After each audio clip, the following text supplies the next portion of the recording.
Well, hello Exile, Stevie B here from Stevie B Gaming. Look, firstly, thanks very much for watching my other videos on building the Tora Hideout as well as the Haku Hideout. Got a massive amount of views, so I thought I'd treat you guys with another stop motion of building yet another hideout. This time I've gone with Catarina, and it's a much darker looking hideout.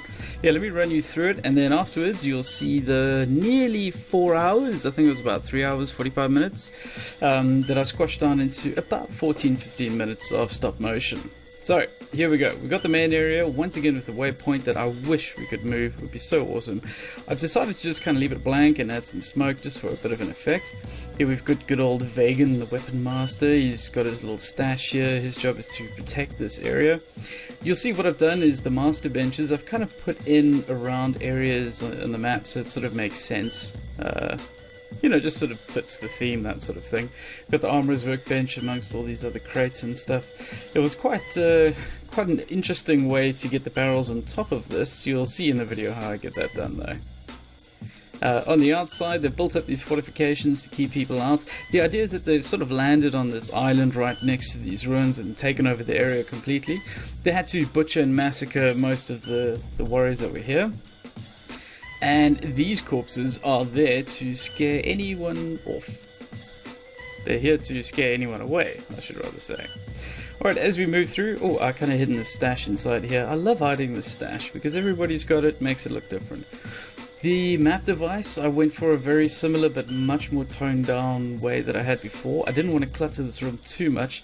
These are the Felshine ruins that I've added. And this is, I think it was called the Church Gate or something like that. And this is also added as well. So I sort of built up this area thinking that this would have been an entrance to an old church that has since fallen down.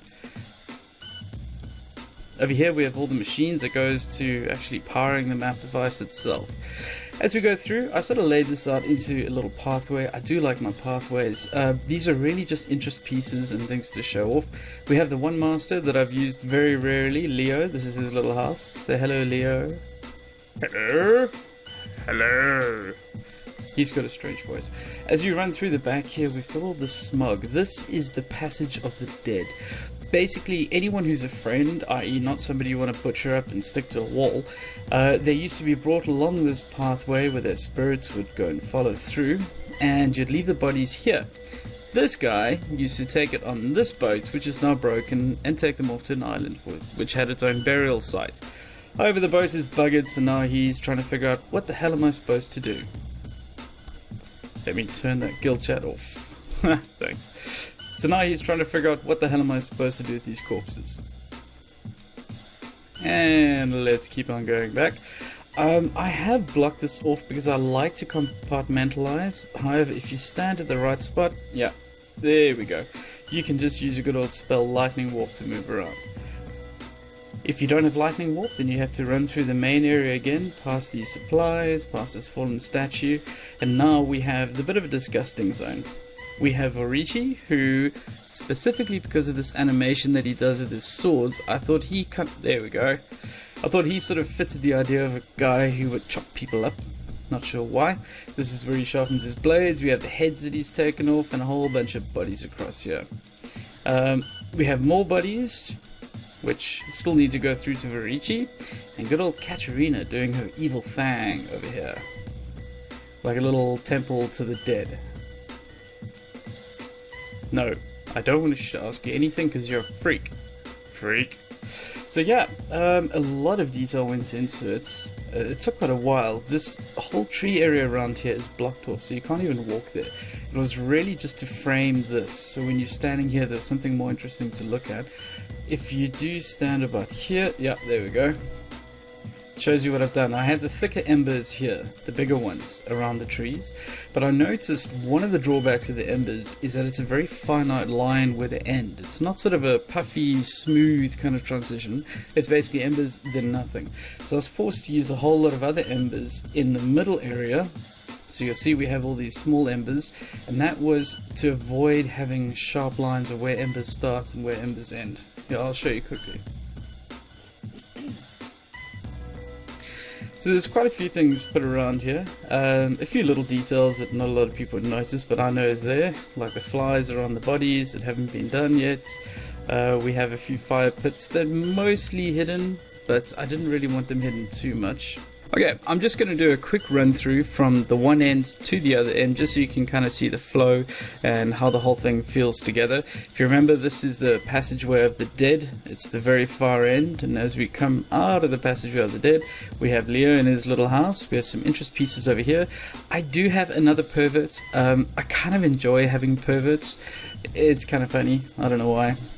I guess it's just human nature, but yeah, here's this guy with a dull expression staring at a naked statue. Got a map device with Zana watching over. We keep on coming through. Oh, I forgot about the fisherman. Hello, fishies. You come down to this side, we have the barricade to stop anyone else from being able to get on the island too easily. Good old Vagan, the weapon master, is looking after the stuff. We have supplies that were ransacked as they arrived. Got a couple exiles feeling happy that they managed to kill off these soldiers, as well as some more supplies in the broken wagon. We have Varici, the sick bastard, who's just been chopping off heads and pretty much having a good time, and Catarina, who enjoys the bodies after they've been chopped up, and during actually, not so much when they're still alive. So yeah, if you keep watching the video, straight after this I'll show you the time lapse. You'll see how the whole thing is made. Thanks very much, guys. Please, I hope you hit like and subscribe. It'll help a hell of a lot, and I'd really like to come back to Path of Exile and play a lot more.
You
Yeah.